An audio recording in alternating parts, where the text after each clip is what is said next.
आवडी चॅनेलवरून सर्वांना नमस्कार। आज आपण मॉडिफाईड जोक्स पाहणार आहोत, ते पण अगदी वंडरफुल।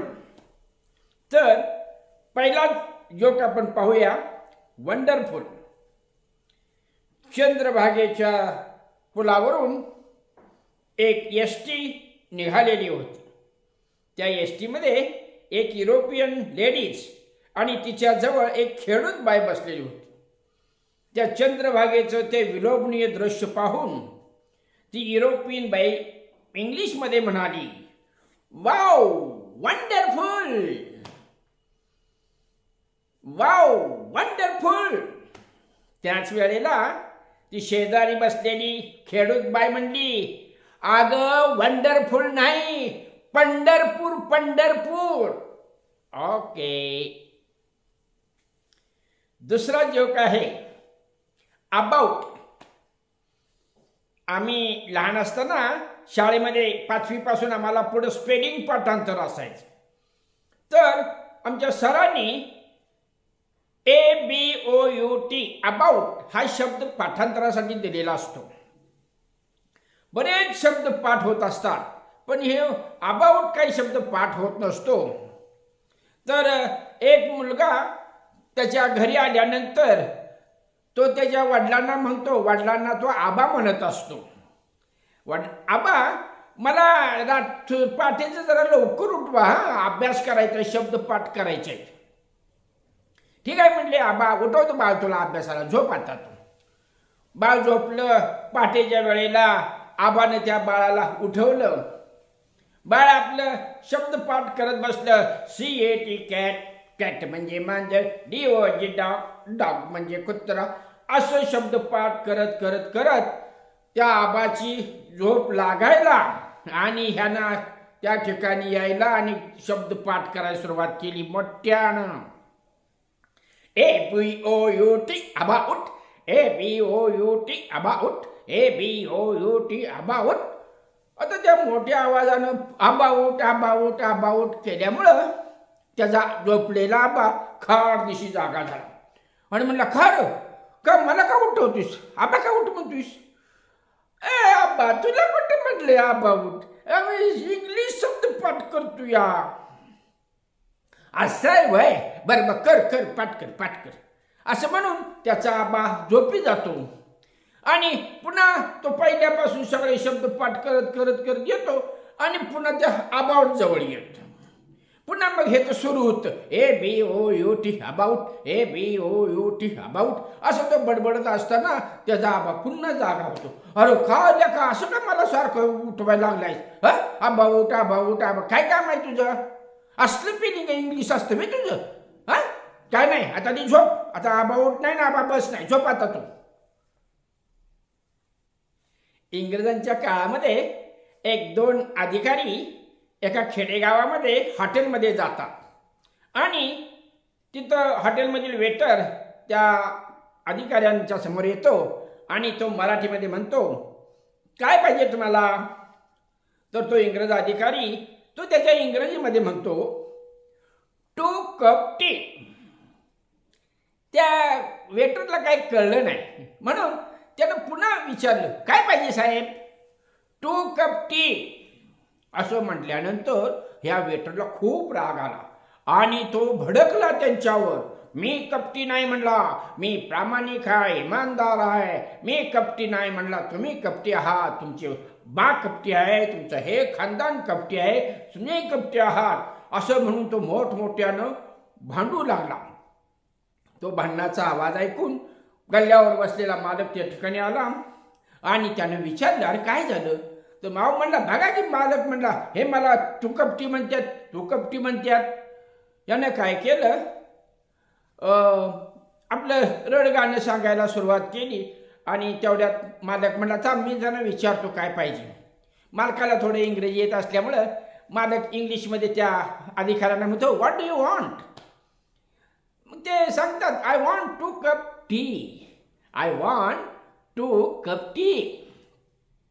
मग तो मालक त्या वेटरला सांगतो, अरे बाबा तुला कप टी म्हणत नाही, इंग्रजीमध्ये 2 कप टी म्हणजे 2 कप चहा दे. असं आहे वय.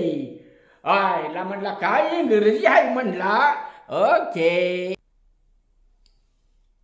चले जाऊच्या चळवळीमध्ये एक इंग्रज अधिकारी काळा कोट बोट सूट घालून हॅट बीट घालून बांधावरून जीव वाचवण्यासाठी धावत होता.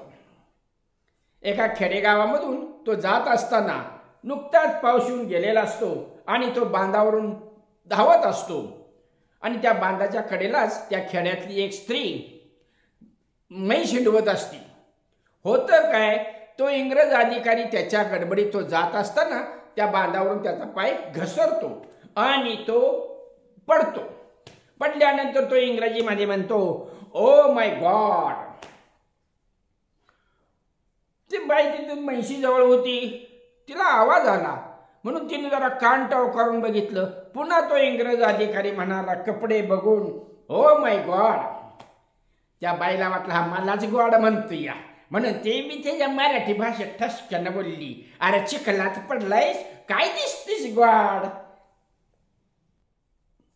इंग्रजी शिक्षक जास्तीत जास्त चांगलं शिकवण्याचं फोनेटिक्सचा वापर करून शिकवत असतात. तर एक महिला बऱ्याच दिवसानंतर तिचे शिक्षक बाजारात भेटल्यानंतर ती आपल्या सरांना आग्रह करते, सर या ना घरी, चहाला या ना घरी. शेवटी एक दिवस काय होतं, ते शिक्षक तिच्या घरी जातात. घरी गेल्यानंतर ह्या विद्यार्थिनीला खूप आनंद होतो आणि ती मोठ्या ह्याच्यामध्ये आपल्या आईला म्हणती, आई अगं माझे टीचर आलेले आहेत, त्यांना काहीतरी खायला आपण तयार करू. आई म्हणली, बाई तुला काय करायचं कर. मग ही किचनमध्ये गेली आणि आईला म्हणाली, आई ते फवे कुठे आहेत फवे. ज्याचा उच्चार पोहे असतो, ही इंग्लिश शिकलेली मुलगी काय म्हणते फवे कुठे आहेत. तोपर्यंत काय होतं, आई तिला सांगती, बाई ह्या डब्यामध्ये आहे. ती त्या डब्यातले फवे काढती, सगळं तयार करती पोहे. आणि पुन्हा मग प्लेट हा शब्द शिकवलेला असतो सरांनी आणि हे सर बाहेरून ऐकत असतात, काय माझी विद्यार्थिनी इंग्लिशमध्ये बोलत्या. मग ह्या लेकीनं ह्या विद्यार्थिनीनं आईला सांगितलं, आई प्लेट कुठं आहे प्लेट. शिक्षकांनी कपाळावर हात मारला, मी काय शिकवलं आणि विद्यार्थिनी काय उच्चार करत्या. शेवटी काय केलं, सरांनी कसं तरी ते फवे ती प्लेट खाल्ली आणि निघून गेले. अशाच एका इंग्रजी शिक्षकाची ही लागलेली असते. म्हणजे इतका त्याचा कॉन्फिडन्स असतो, मी जे शिकवल ते सगळ्या विद्यार्थ्यांना येणारच, उच्चार अगदी परफेक्टच होणार असा त्याला गर्व असतो. पण काय होतं, एक वर्ष त्याला एक खेड्यातला मुलगा त्याच्या शाळेत आलेला असतो आणि तो शिक्षक आटोकाट सर्व मुलांना शिकवण्याचा प्रयत्न करत असतो. सगळी मुलं इलेक्ट्रिसिटी हा शब्द उच्चारण करतात आणि शिक्षक ह्या विद्यार्थ्याला विचारल्यानंतर तो विद्यार्थी इलेक्ट्रिसिटी म्हणत असतो. शिक्षक म्हणतात, बाळ इलेक्ट्रिसिटी नाही इलेक्ट्रिसिटी. अनेक वेळा प्रयत्न करून देखील त्या विद्यार्थ्याला तो इलेक्ट्रिसिटी हा उच्चार व्यवस्थित करता आला नाही. शिक्षक इलेक्ट्रिसिटी म्हणणार, विद्यार्थी इलेक्ट्रिसिटी म्हणणार. शेवटी त्या शिक्षकानं कपाळावर हात मारून घेतला. आता म्हणजे ह्याची वंशावळ बघायला ह्याच्या आईवडिलांना भेटू म्हणून शिक्षक त्याच्या घरी गेले. बाहेरून हाक मारली, कोण आहे का घरी, कोण आहे का घरी. आतून आवाज आला, हो या सर, या सर बसले आणि वडील बोलू लागले, का सर काय येणं केलं काय. अहो काय नाही म्हणले, मी सगळ्या मुलांना इंग्रजी शिकवतो आणि तुमचा मुलगा इंग्रजी उच्चार काही व्यवस्थित करत नाही. अहो असं काय शिकवलं तुम्ही त्याला. अहो त्याला इलेक्ट्रिसिटी हा शब्द मी शिकवला पण तो इलेक्ट्रिसिटी म्हणतो. अहो सर, अहो माझ्या पोराची कपॅसिटीच तेवढी आहे ना, मग कसं येणार त्याला. शिक्षकानं कपाळावर हात मारला, म्हणला पोरग इलेक्ट्रिसिटी म्हणतोय, बाप कपॅसिटी म्हणतोय. आता म्हणला काय करायचं म्हणून तो असा वळून निघाला. तोपर्यंत आजोबा भेटले. आजोबांच्याकडे गेले. अहो अहो तुमचा नातू इलेक्ट्रिसिटी म्हणतो, त्याचा वडील कपॅसिटी म्हणतो. आजोबा म्हणले अहो सर कशाला दंगा करताय. अहो म्हणले माझ्या मुलाची युनिव्हर्सिटीच तशी होती. पुन्हा सरांना भडका झाला.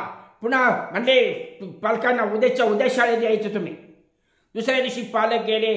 शिक्षकांनी त्या पालकाला, विद्यार्थ्याला, आजोबांना आणि ह्यांना घेऊन हेडमास्टरांच्या खोलीमध्ये गेले. हेडमास्टरांनी हे सगळं लटांबळ आलेलं बघून विचारलं काय झालं सर, काय भानगड आहे. सर म्हणले अहो म्हणजे सगळ्या विद्यार्थ्यांना एक शब्द मी शिकवला ते सगळे उच्चार चांगल्या प्रकारे करतात, पण हा मुलगा काय व्यवस्थित उच्चार करत नाही. मग कुठला शब्द आहे. अहो म्हणले ह्या शाळेत मी मुलाला शिकवलं की इलेक्ट्रिसिटी, हा मुलगा म्हणतो इलेक्ट्रिसिटी. मग अहो ह्याचे वडील म्हणतात कपॅसिटी, ह्याचे आजोबा म्हणतात युनिव्हर्सिटी. हेड सरांनी सांगितलं सर शांत घ्या.